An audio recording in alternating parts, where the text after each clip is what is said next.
My name is Rashada Williams. Welcome to NJ4S Union Hub.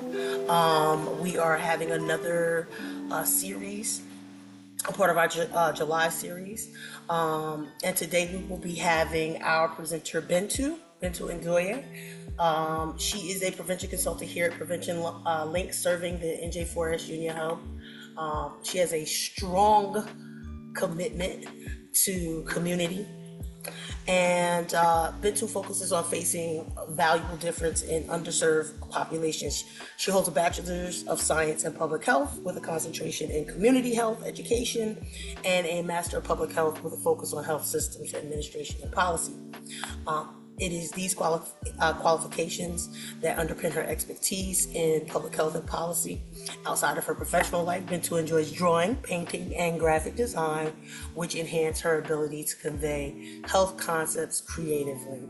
So without further ado, I would like to introduce Bintou, and let's enjoy our webinar for today. Today, we're going to be talking about cognitive dissonance and understanding the uncomfortable truth.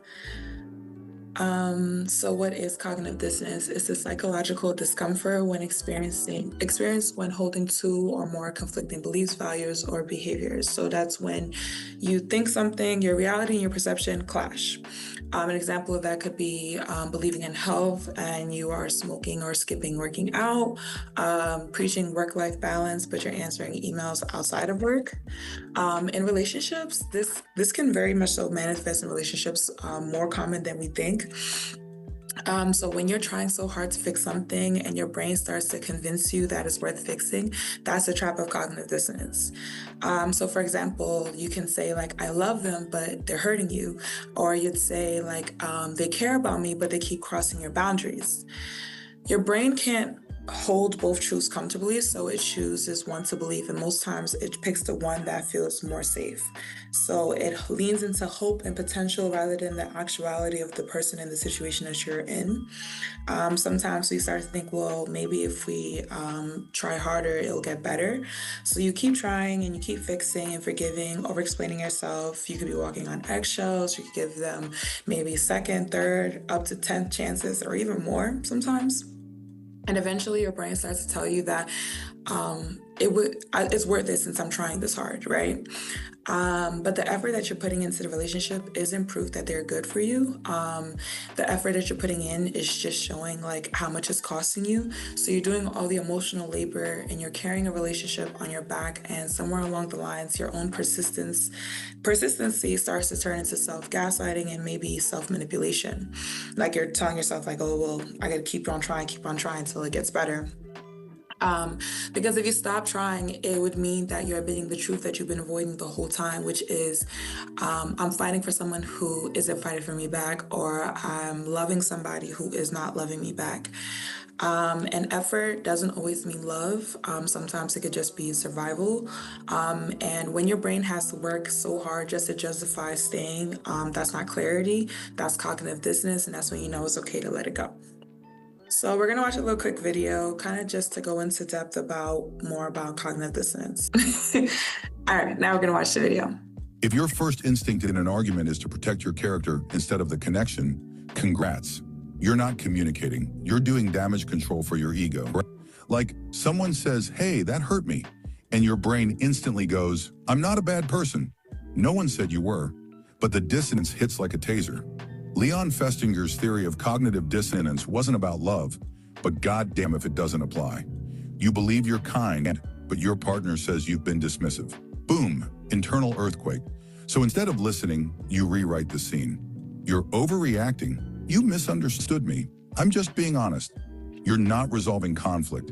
You're defending a self-image that can't admit it's ever been the problem. And yeah, I get it. It's scary. Owning your impact feels like setting fire to your identity and hoping something wiser rises from the ashes. But guess what? Accountability doesn't cancel your humanity. It proves it. So maybe the next time you feel the urge to dodge blame with a 3-act justification, try asking, could both of us be telling the truth from different angles? Because real connection isn't about being right. It's about being brave enough to get it wrong and still stay at the table. history. So Leon Festinger, he was an influential American social psychologist renowned for formulating the theory cognitive dissonance, which he introduced in his 1957 book, A Theory of Cognitive Dissonance. So understanding the difference between dissonance and consonance. So consonance is when your brain is in a state of harmony, when everything aligns, like your beliefs, your behaviors, everything is consistent and it aligns so you feel comfortable with it. The dissonance, again, that is where there's tension when things don't align, when your beliefs and actions conflict each other.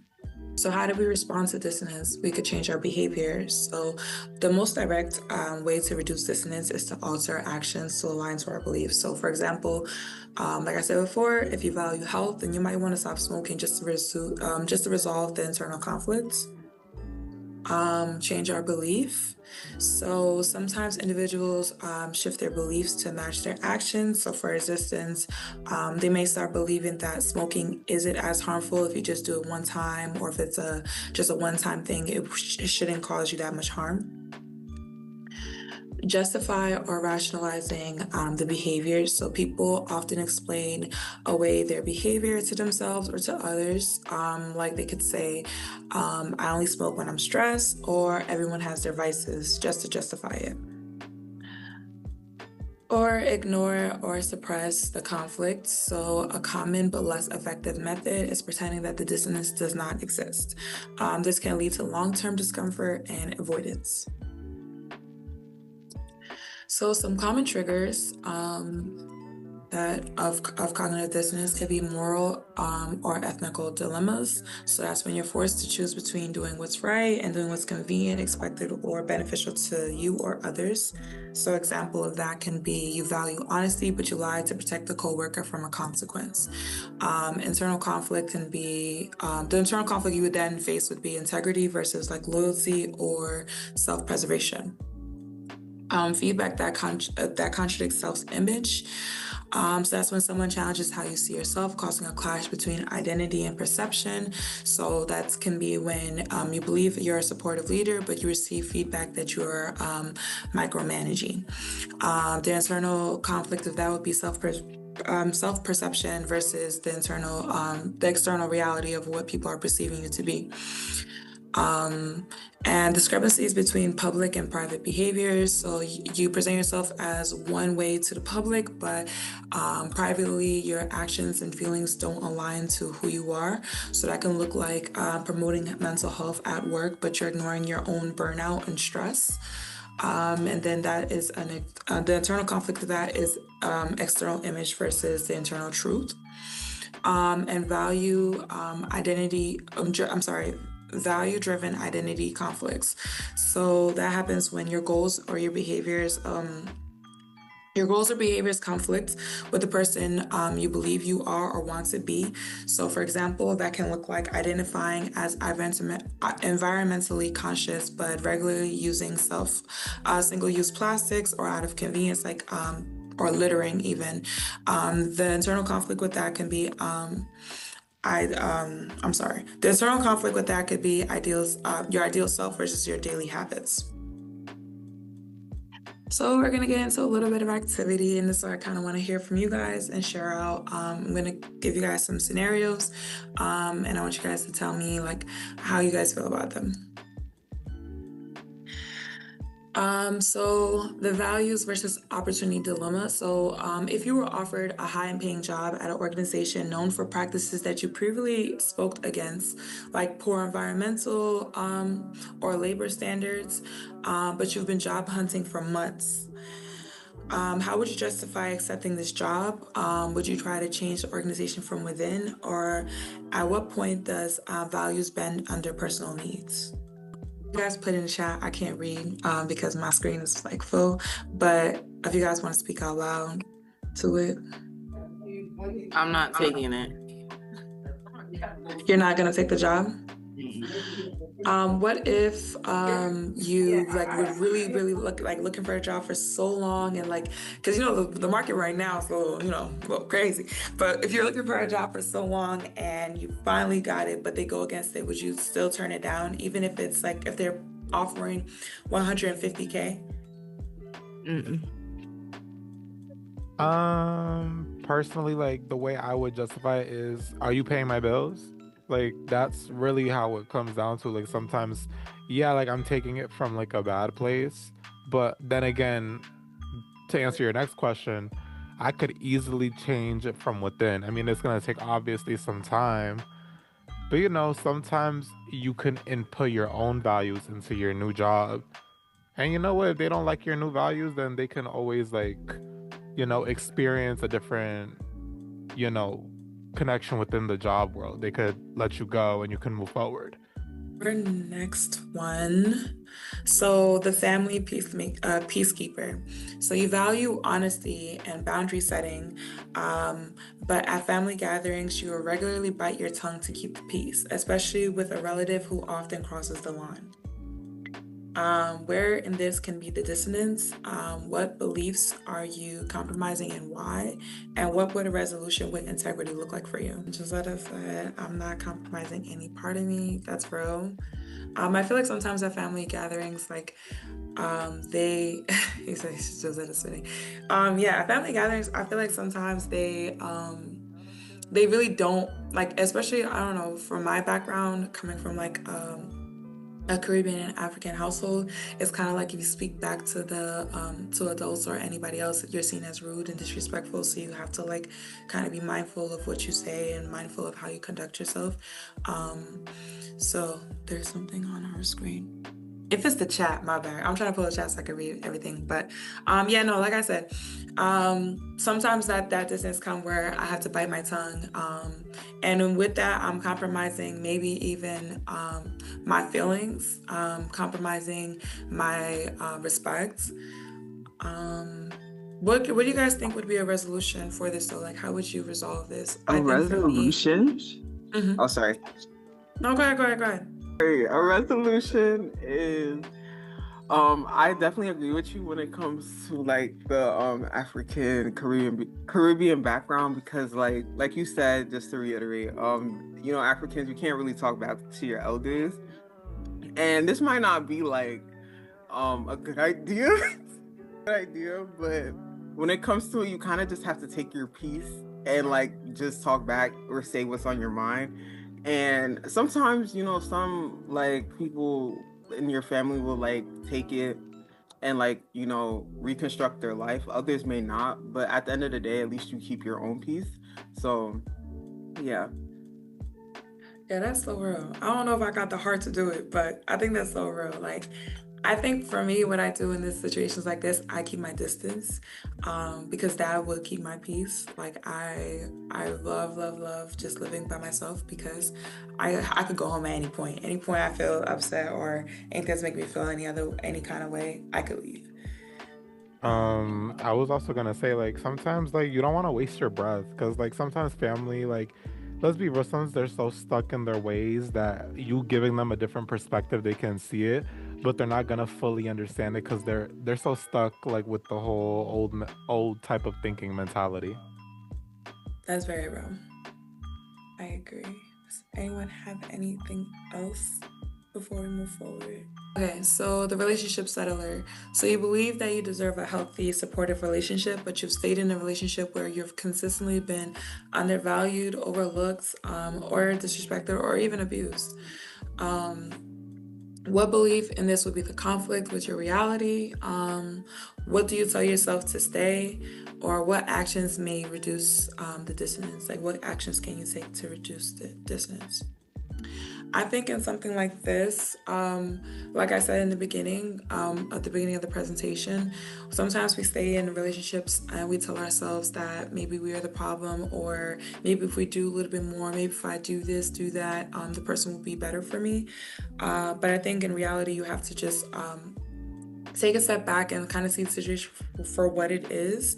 And if you are overstretching yourself, over trying, over forgiving, you're doing everything you can at your point, sometimes it's best to let it go just so you don't lose yourself in the process.